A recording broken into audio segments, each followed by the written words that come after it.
Sa puntong nakapasok kami para sa MMFF, sa dami ng nagpasa, the mere fact na nandito kami ngayon, very thankful na kami doon. Siguro kung meron man mangyayari at maibibigay pa, plus na lang yun.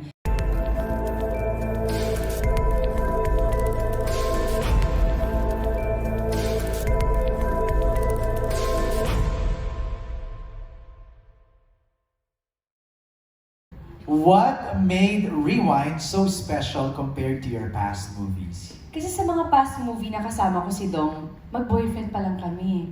Ito may asawa na. So iba siguro yung lalim ng relasyon at pag-deliver ng mga eksena, lalo kung alam mo yung kinakailangan talaga na ganitong sitwasyon sa mag-asawa, sa ganito. Sabi ko nga, as an actor, pag may binigay sa yung eksena, pwede naman, gagawin mo. Pero iba pa rin kapag na-experience mo and then dinideliver mo. Tama. Dong, ikaw naman.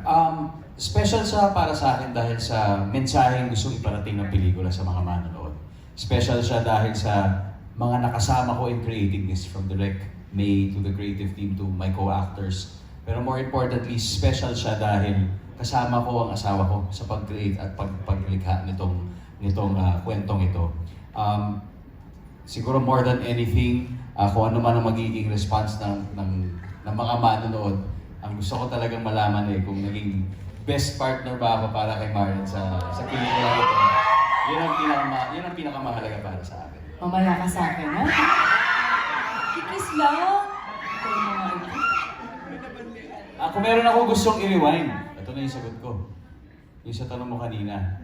Yung answer ko about the best actor, sucked. Ang gusto ko talaga lang ay maging best partner para kay Marian. So, uwi na kami, ha? Uwi na kami.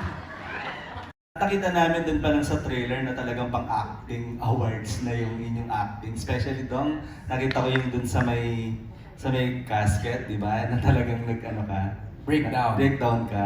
So, ano lang masasabi niyo, reaction niyo na parang pang best actor, best actress sa MMFF yung inyong acting for this Rewind? Sa akin po, isang malaking karangalan na maisabuhay itong script. Lalong-lalo na magawa ko ito together with very, very good actors and such brilliant creative people under the helm of Direk May. Lalong-lalo na kasama ko pa yung asawa ko. Lahat na yun, higit pa sa sapat. Kaya kung ano man po na dumating, talagang nasa Panginoon na yun kung ibibigay ko.